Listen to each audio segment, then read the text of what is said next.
Hello everyone, कैसे हैं आप लोग? So welcome to the next class of Indian partnership act 1932। So अभी हम लोगों ने पिछली क्लास में पार्टनर्स के राइट्स और उनकी ड्यूटीज कर लिए थे। अब देखिए, अगला हेडिंग है पार्टनर्स एज एजेंट। तो पार्टनर्स एज एजेंट्स सेक्शन 18 है जो कि इस बारे में बात करते हैं।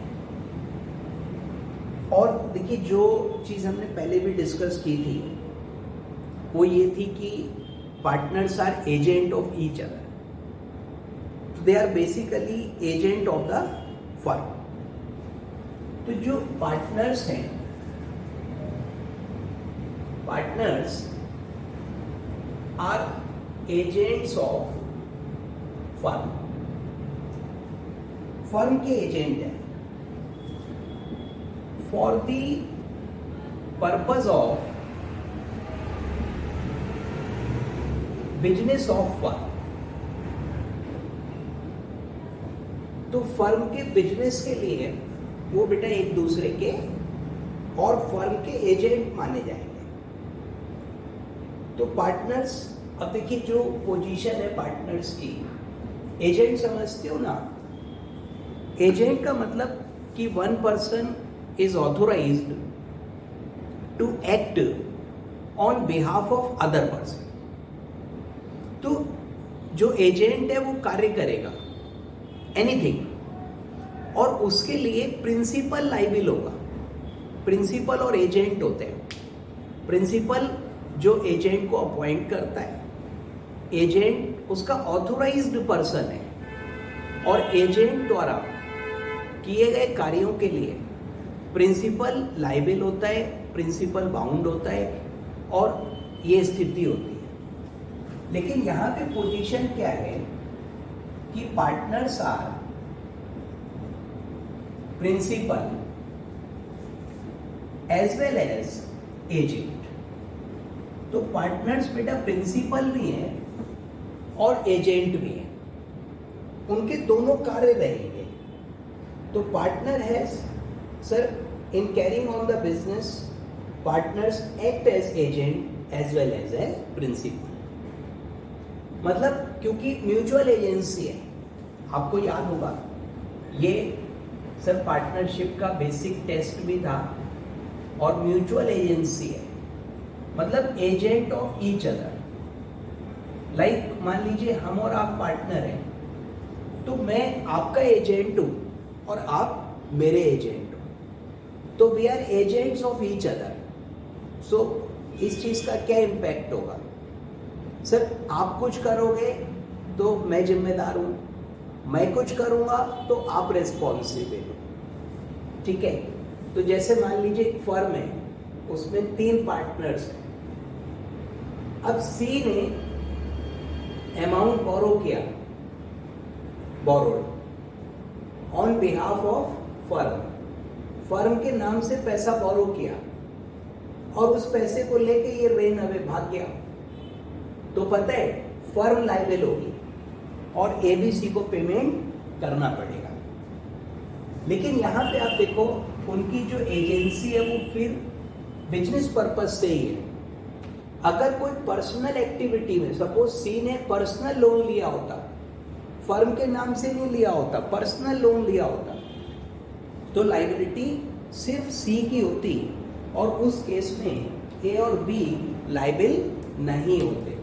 अगर ये लोन पर्सनल इन नेचर होता तो ए और बी आर नॉट रेस्पॉन्सिबल, तो उनको पैसा नहीं देना। लेकिन बिजनेस के कोर्स में करेगा तो लायबिलिटी सारे पार्टनर्स की होगी और फर्म की होगी। फर्म क्या है?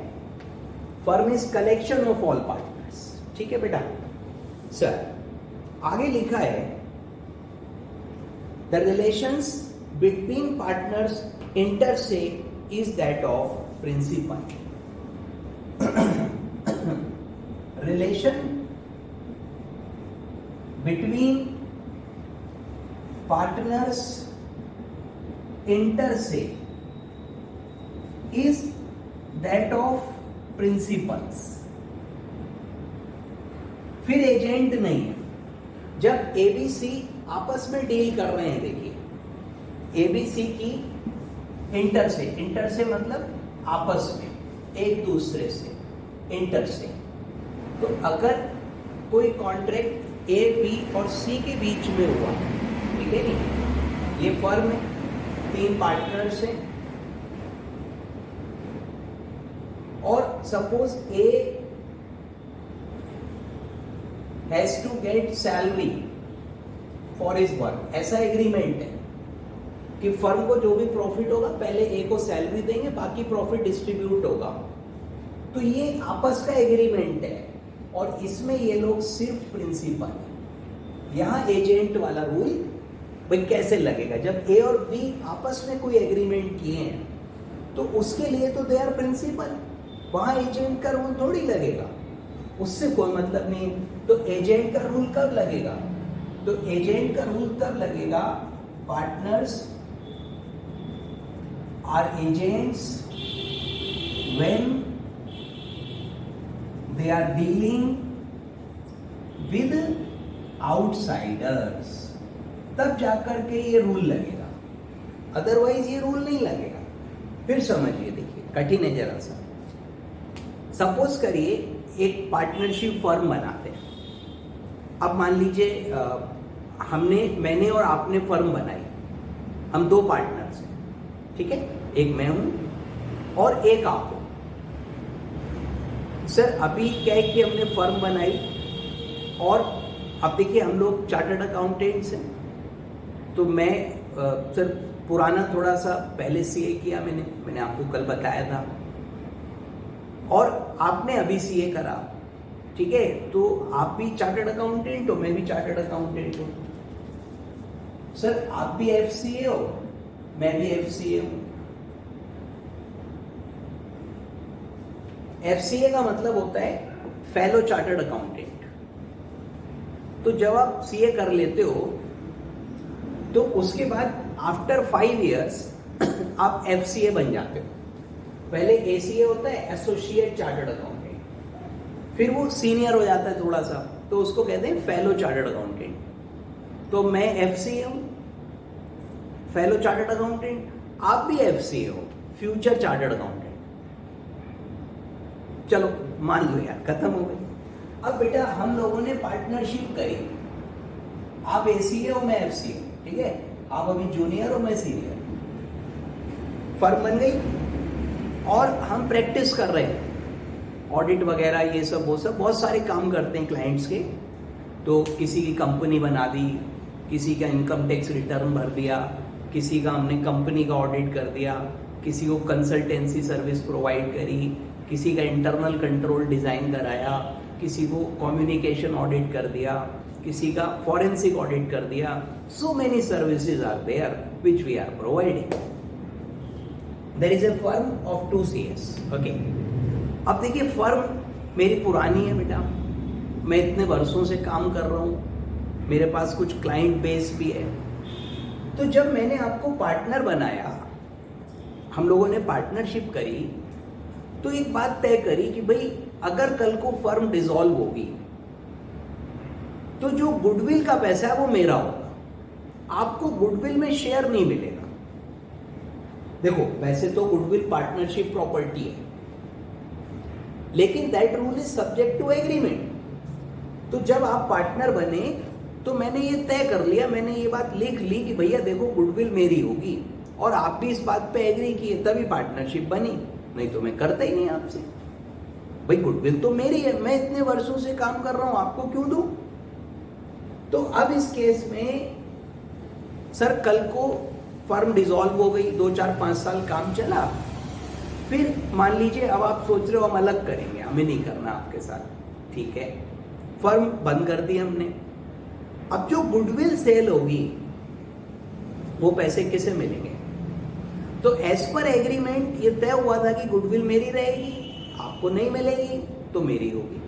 अब इस एग्रीमेंट के लिए जहां पर ये एग्री हुआ कि अगर डिसोल्यूशन होता है तो गुडविल सिर्फ इस व्यक्ति की होगी, क्या यह सर हम लोग एक दूसरे के एजेंट नहीं है अब इस बार, यहां पर वी आर एज प्रिंसिपल। अब डिस्प्यूट हो गया, मुकदमा हुआ, सपोज कर लीजिए, तो एज प्रिंसिपल टू प्रिंसिपल होगा। आप मेरे से लड़ रहे हो, मैं आपसे लड़ रहा हूं, court will decide. Here we are not agent of each other. जब हम आपस में बात करेंगे, जब पार्टनर्स एक दूसरे से कॉन्ट्रैक्ट करेंगे, तो वो प्रिंसिपल टू प्रिंसिपल बात होगी, एज एजेंट बात नहीं होगी।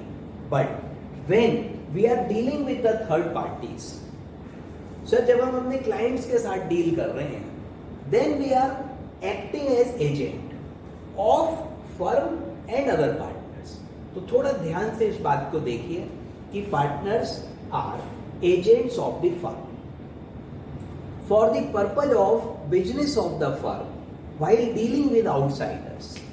I can add while dealing with outsiders. जब हम outsiders के साथ डील कर रहे हैं तो हम फर्म के एजेंट हैं, यानी कि हर पार्टनर प्रिंसिपल भी है और एजेंट भी है। लेकिन अगर पार्टनर्स की आपस में बात करें, ए और बी की आपस में बात करें, तो वो सिर्फ प्रिंसिपल हैं, एक दूसरे के एजेंट नहीं। Partners are agent only when they are dealing with outsiders. ठीक है बच्चों, सर पार्टनर जो भी करेगा उससे फर्म बाउंड होगी। इस पूरे को अगर हम समराइज करें तो इसका अर्थ ये हुआ कि जो भी पार्टनर करेगा उससे फर्म बाइंड होगी, वो जिम्मेदारी फर्म की मानी जाएगी। For the acts of partners, firm का मतलब ऑल पार्टनर्स इज रेस्पॉन्सिबल। ठीक sir, such act must be in the course of business of firm। तो फर्म के बिजनेस के कोर्स में होना चाहिए, ठीक है। और sir unless the partners who acting has no authority, firm is not bound if partner has no authority and the other person knows that partner has no authority or other person does not know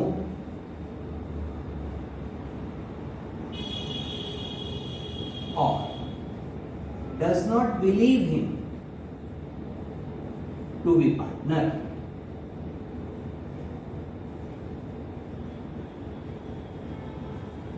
तो देखिए जहां पे दूसरा व्यक्ति जिसके साथ हम deal कर रहे हैं, सर अगर सपोज करिए एक फर्म है, ठीक है, एबीसी, और C borrowed money from D on behalf of firm. तो अगर मैं केवल आपको इतनी जानकारी दूंगा तो आप ये कहोगे कि sir partners are agent of firm and as he has borrowed the money on behalf of the firm, so firm will be liable for the act of partners, firm is responsible. तो C ने पैसा बोरो किया, firm के behalf पे किया, तो payment करने की जिम्मेदारी फर्म की है, अगर सिर्फ इतनी जानकारी, ठीक है।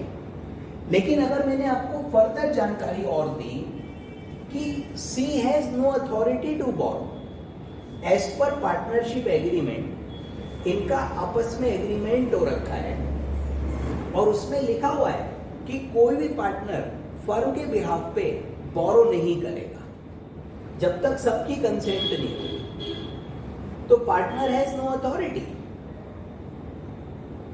And the other person that is D knows that he has no authority. D को मालूम है कि सी का लोन लेने का अधिकार नहीं है, फिर भी डी ने दे दिया, तो फिर फर्म जिम्मेदार नहीं होगी। In that case firm is not bound, क्योंकि एक तो पार्टनर की अथॉरिटी नहीं है और दूसरा उसको मालूम है डी को कि इसकी अथॉरिटी नहीं है बोरो करने की। या फिर बच्चों पार्टनर की अथॉरिटी नहीं है number 1 and number 2 other person that is D, उसे यही नहीं पता कि ये पार्टनर है या फिर वो भरोसा नहीं कर रहा है इसकी बात पे कि ये पार्टनर है, तो वो इंडिविजुअली लोन दे रहा है तो भी फर्म बाउंड नहीं होगी। तो देखिए अगर हम समराइज करें तो पार्टनर के एक्ट के लिए फर्म लायबल है, पार्टनर के एक्ट के लिए फर्म रिस्पॉन्सिबल है। वो एक्ट बिजनेस के कोर्स में होना चाहिए। अगर कोई पर्सनल ट्रांजैक्शन है तो यकीन मानिए कि फर्म बाउंड नहीं होगी, फर्म लायबल नहीं होगी। दूसरा, अगर उस पार्टनर पे अथॉरिटी नहीं है and the other person knows कि इस पे अथॉरिटी नहीं है और other person doesn't know that he is partner, other person doesn't believe him to be partner, दूसरे व्यक्ति को ये नहीं मालूम ये पार्टनर है या वो भरोसा नहीं कर रहा है ये पार्टनर है और उसकी अथॉरिटी ही नहीं है, तो भी फर्म लायबल नहीं होगी। तो 2 कंडीशंस है बेटा, पार्टनर की अथॉरिटी नहीं है और दूसरे व्यक्ति को मालूम है अथॉरिटी नहीं है, या पार्टनर की अथॉरिटी नहीं है, दूसरे को ये नहीं पता कि ये पार्टनर है या वो भरोसा नहीं कर रहा है इस बात पे कि ये पार्टनर है। In that case firm bound नहीं है। अदरवाइज खाली इतनी जानकारी दूंगा मैं आपको कि भाई 3 पार्टनर हैं और एक पार्टनर ने पैसा बोरो कर लिया डी से on behalf of the firm, तो आप यही बताओगे अरे सर लायबल है, फर्म की जिम्मेदारी है, फर्म को रिपेमेंट करना पड़ेगा, एबीसी तीनों रिस्पॉन्सिबल होंगे इस अमाउंट के लिए। तो ये था पार्टनर्स एज एजेंट। तो partners are agents as well as principal. अब मान लीजिए मैं और आप पार्टनर हैं, तो मैं कुछ करूंगा तो आप लायबल होंगे, मैं भी होऊंगा आप भी होंगे, तो आप प्रिंसिपल हो गए। आप कुछ करोगे तो आप भी लायबल हो मैं भी लायबल हूं, तो मैं प्रिंसिपल हो गया। तो आप एजेंट मैं प्रिंसिपल आप एजेंट आप प्रिंसिपल मैं एजेंट। ये म्यूचुअल एजेंसी है, लेकिन बिजनेस के कोर्स के लिए ही है। कोई ट्रांजैक्शंस अगर outside the course of business है, कोई transactions outside the course of business है, तो उसमें म्यूचुअल एजेंसी नहीं होगी और जो पार्टनर होगा वो है पर्सनली लायबल होगा, उसकी पर्सनल रिस्पॉन्सिबिलिटी होगी, फर्म की कोई जिम्मेदारी नहीं। दूसरा पॉइंट ये है कि जहां पे सर जी अथॉरिटी नहीं है पार्टनर की तो भी फर्म लायबल नहीं होगी, लेकिन या तो थर्ड पार्टी को ये पता हो अथॉरिटी नहीं है या फिर वो उसको पार्टनर ही नहीं मानती हो। चलिए अगली हेडिंग है, देखिए इम्प्लाइड अथॉरिटी।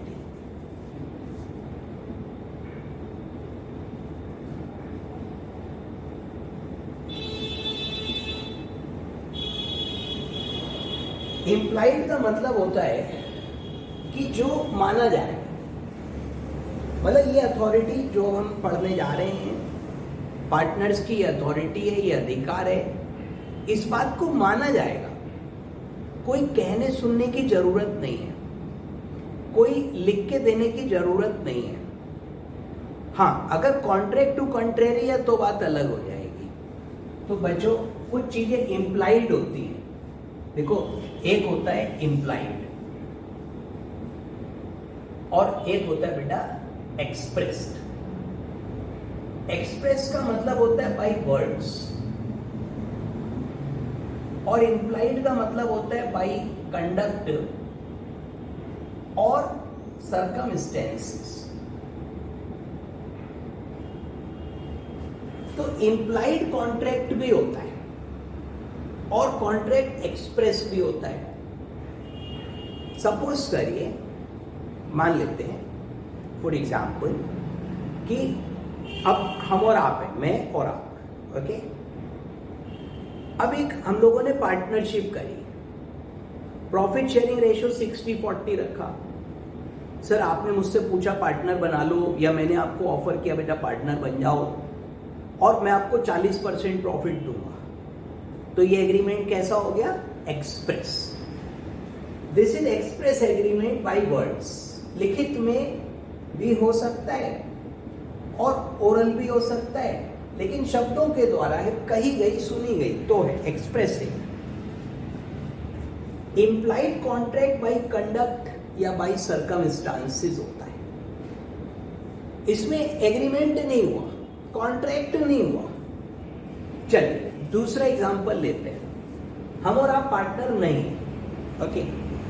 अब एक बार क्या हुआ कि हम लोग साथ में कहीं जा रहे हैं, सपोज कर लीजिए, एग्जांपल है बेटा। अब मान लीजिए हम लोग ट्रेन से जा रहे हैं। कहां चलोगे? कहीं भी जा सकते हैं, चलो। तो बताओ, हरिद्वार चले कि गोवा चले? ओके, तो गोवा चलते हैं। तो ट्रेन जा रही गोवा, और एक बेटा मैं जा रहा हूं और एक आप जा रहे हो। मान लो, जस्ट इन एग्जांपल, सिर्फ कॉन्ट्रैक्ट समझने के लिए, और को मतलब नहीं भैया, माफ करना। अच्छा, मैं आपके साथ नहीं जाऊंगा कहीं, आप मेरे साथ भी नहीं जाओगे बेटा। हम लोग जा रहे हैं, छोड़ो गोवा नहीं जा रहे, हरिद्वार जा रहे हैं। ये कम से कम यार रेलेवेंट है। अब आप भी जाओगे, चल रहे हैं ना।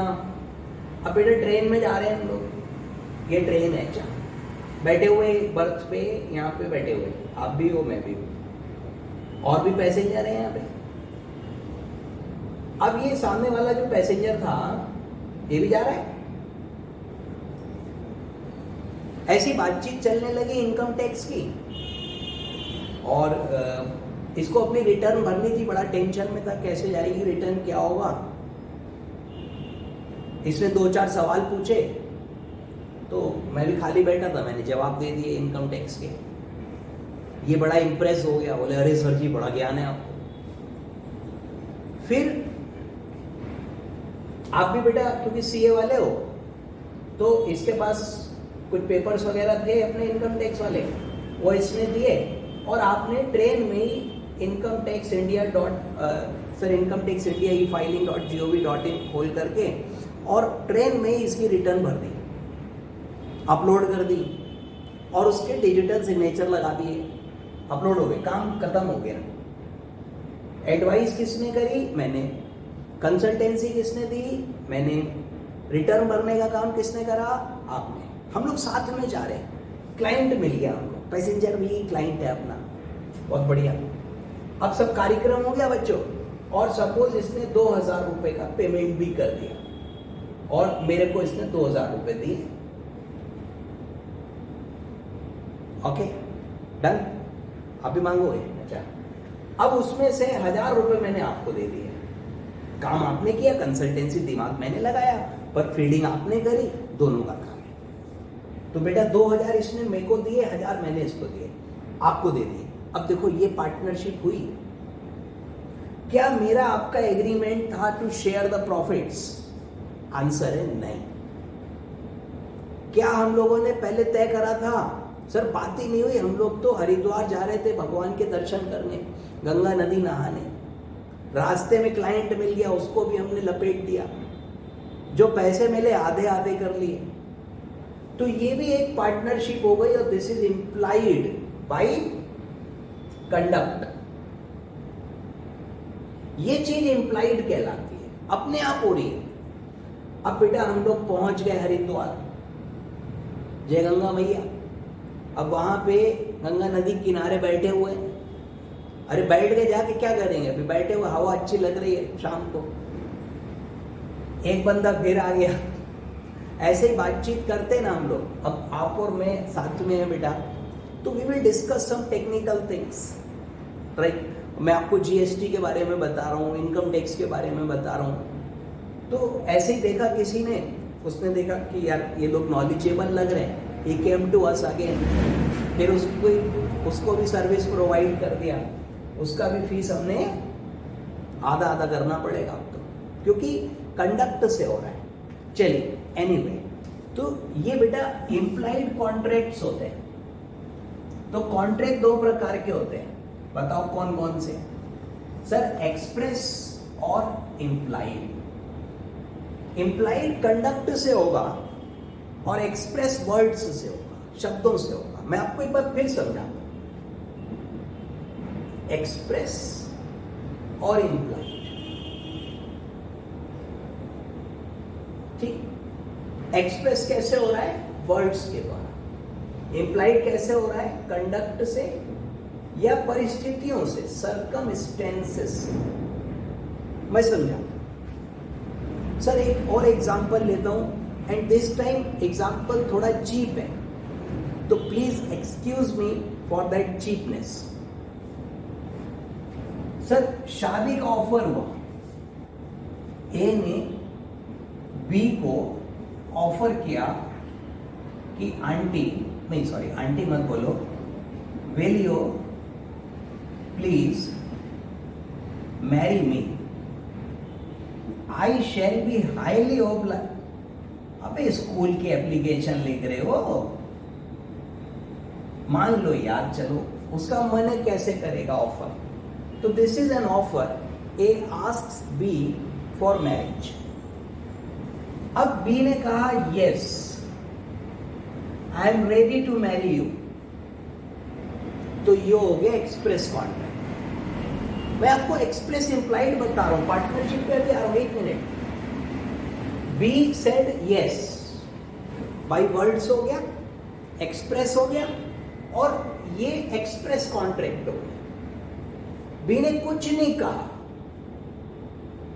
बी ने कुछ भी नहीं कहा, लेकिन बी ने बच्चों अपनी जेब में से, पॉकेट में से एक माला निकाली और सीधे ए के गले में डाल दी, यो ले। ये कैसा हो गया जी? तो अगर इसने सीधे गार्लैंड जो है वो उसको पहना दिया और तो बच्चों गार्लैंडिंग कर दिया, तो this is implied by conduct हुआ।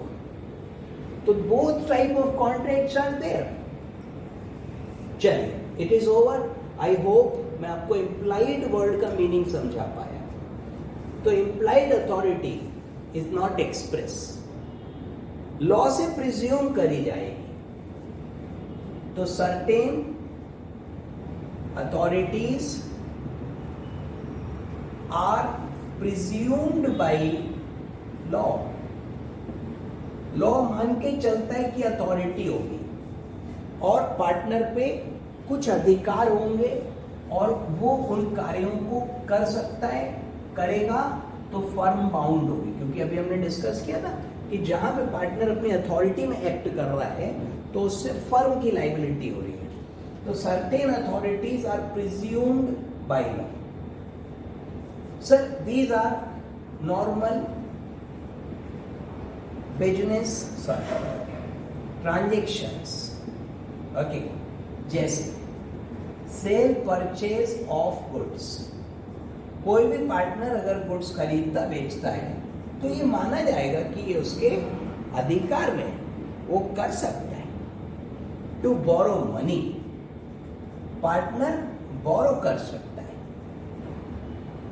ये सब बातें लिखने की आवश्यकता नहीं है, एग्रीमेंट माना जाएगा, प्रिज्यूम किया जाएगा, ये माना जाएगा कि ये अथॉरिटी के अंतर्गत आ रहा है। सर टू एम्प्लॉय या इंगेज सर्वेंट्स, नौकर रख सकता है, निकाल सकता है। सर उसके बाद में settle accounts with third parties, partner किसी पार्टी का अकाउंट सेटल कर सकता है, उसको पेमेंट ले सकता है, पेमेंट दे सकता है, ये उसके अधिकार क्षेत्र में है बच्चों। Sir receive payment of debts, receive payment, किसी से पेमेंट प्राप्त कर सकता है, पैसे ले सकता है कि भैया लाओ दे दो, पेमेंट करना चाहते हो तो। प्रेजेंट अकाउंट टू क्रेडिटर्स, ठीक है, settle account with creditors, creditors के साथ हिसाब किताब कर सकता है, डेटर्स के साथ। बिजनेस कर रहा है भैया, कुछ करने दोगे नहीं करने दोगे। Engage a lawyer to file suit और डिफेंड ए सूट। किसी और ने मुकदमा किया, डिफेंड करना है, हमने खुद फाइल करना है। तो देखो, सूट फाइल करने की अथॉरिटी नहीं है ना, लॉयर अपॉइंट कर सकता है। सूट फाइल करने की अथॉरिटी सारे पार्टनर्स मिलकर डिसाइड करेंगे, वो भी पढ़ेंगे हम लोग। To draw negotiable instrument, to draw negotiable instruments मतलब bill, promissory note, cheque draw कर सकता है, एक्सेप्ट कर सकता है। ये सब नॉर्मल ट्रांजेक्शन्स हैं, लेकिन बच्चों कुछ एक्सक्लूजन्स भी, कुछ चीजें इम्प्लाइड अथॉरिटी में नहीं आएंगी। वो है सबमिट ए डिस्प्यूट,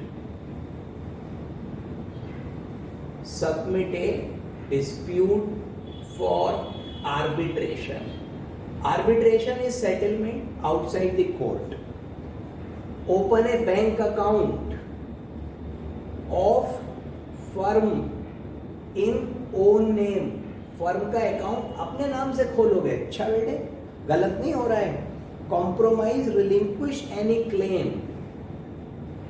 Compromise या relinquish claim of firm. Firm का क्लेम कॉम्प्रोमाइज मतलब सेटलमेंट कर ले, सेटलमेंट तो कर सकता है, कॉम्प्रोमाइज नहीं कर सकता। कॉम्प्रोमाइज ये होता है कि भाई आधे पैसे ले आओ, खत्म करो, ये नहीं, ये कॉम्प्रोमाइज है। डिस्काउंट दे सकता है नॉर्मल वाली, बट कॉम्प्रोमाइज नहीं करेगा, ये काम करने का अधिकार नहीं है। विड्रॉ ए सूट, सर कोई मुकदमा हो रखा है तो उसको विड्रॉ नहीं कर सकता, he can not withdraw A suit. मुकदमा अगर फर्म ने किया हुआ है, sir admit any liability in A suit, मुकदमे में लाइबिलिटी एडमिट नहीं करेगा, मतलब ये चीजें पार्टनर्स मिलकर डिसाइड करेंगे, किसी पार्टनर के अधिकार क्षेत्र में नहीं आती हैं। Sir immovable property, immovable property firm के बिहाफ पे ना खरीद सकता है ना बेच सकता है। और एंटर इनटू पार्टनरशिप, एक फर्म के बिहाफ पे उसने पार्टनरशिप कर ली, अरे भैया ऐसे कैसे कर लोगे, तो ये सब अधिकार उस पे नहीं। बट बच्चों, all this is subject to agreement, अर्थात इन चीजों को जो अथॉरिटी में है हम एग्रीमेंट करके अथॉरिटी से बाहर कर सकते हैं, और इन चीजों को जो अथॉरिटी में नहीं है एग्रीमेंट करके हम अथॉरिटी में ला सकते हैं। तो authority of a partner means capacity to bind the firm. Authority का मतलब है कैपेसिटी टू बाइंड। अगर मेरे अधिकार क्षेत्र में है, मेरी अथॉरिटी में है और मैं उस काम को करूंगा तो बच्चों उससे फर्म लायबिल होगी, लेकिन अगर अथॉरिटी में नहीं है तो फर्म लायबिल नहीं होगी। तो where the authority is expressly conferred in agreement, agreement में लिखी हुई है, तो that is known, that is called as express authority. And it is implied when the law presumes certain powers, और जो लॉ प्रिज्यूम करेगा बच्चों वह हमारा क्या होगा, इम्प्लाइड होगी। Unless negatived by contract, contract से हम उसको खत्म कर सकते हैं। Implied authority number A must relate to normal business of the firm. Sir implied authority normal business में होनी चाहिए। Any transactions outside the normal course of business वो इम्प्लाइड अथॉरिटी में कवर नहीं होंगे। दूसरा चीज है कि ट्रांजेक्शन यूजुअल मैनर में होना चाहिए, मतलब नॉर्मल कोर्स में होना चाहिए, यूजुअल कोर्स में होना चाहिए। It should not be in a unusual course. मतलब सर, मतलब जैसे there is authority to receive payment.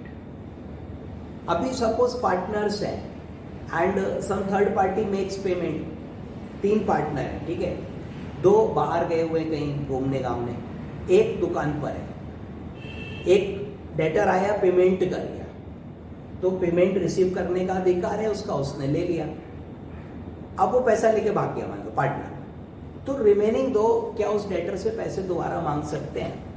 नहीं, क्योंकि वो अथॉरिटी में था और he did that thing in the course of business, in usual course, तो कोई से दिक्कत नहीं है और डेटर ने पेमेंट कर दिया है। रिमेनिंग पार्टनर्स अगर उन्हें पैसा नहीं मिलता है तो they can not ask the money from debtor again, debtor तो दे चुका। लेकिन सोचो 3 पार्टनर हैं ABC और एक डेटर है फर्म का जिससे पैसे लेने हैं, ये इसके घर पहुंचा रात को 2 बजे और B और बोलता है मेरी माँ बहुत बीमार है, अस्पताल में पड़ी है, भाई पैसे दे दे। देने तो थे ही उसने, उन्होंने दे दिए और बेटा माँ कुछ बीमार नहीं थी, पैसे लेके भाग गए। अब बताओ क्या डेटर डिस्चार्ज हुआ? तो डेटर ने पेमेंट सही से नहीं करा, ये इसकी अथॉरिटी में नहीं है, A और C इससे फिर मांगेंगे और इसे देना पड़ेगा। भैया ये कौन सा तरीका, रात में पैसे दिए क्यों तुमने? यूजुअल मैनर में ट्रांजेक्शन होना चाहिए, रात को 2 बजे आ रहा है पैसे लेने और तुम दे रहे हो, तुम्हें पूछ लेना चाहिए A और C से, भैया क्या स्थिति है, क्या हो रहा है ना? तो एक्ट यूजुअल मैनर में नॉर्मल कोर्स में होना चाहिए, बिजनेस पे डिपेंड करेगा। और बच्चों एक्ट फर्म के नाम से होना चाहिए, अगर फर्म के नाम से भी नहीं होगा तो भी फर्म बाउंड नहीं होगी। चलिए एग्जांपल्स मैं आपको बता चुका हूं बच्चों, ये हैं। और implied authority business to business अलग होगी।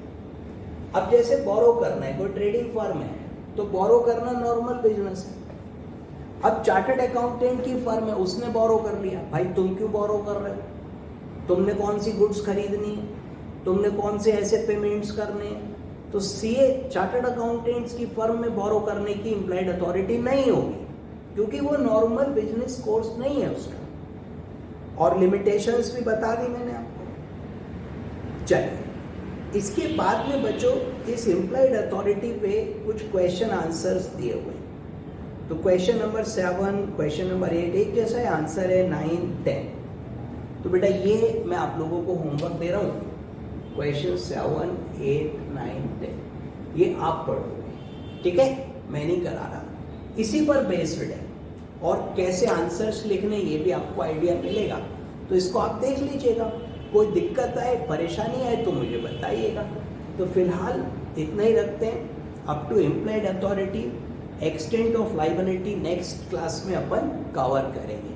तो इसको ध्यान से पढ़िएगा, अच्छे से समझिएगा और इन क्वेश्चन आंसर्स को भी ध्यान से पढ़िएगा। चलिए तो फिलहाल इतना ही बच्चों, मिलते हैं अगली क्लास में, तब तक के लिए टाटा बाय बाय।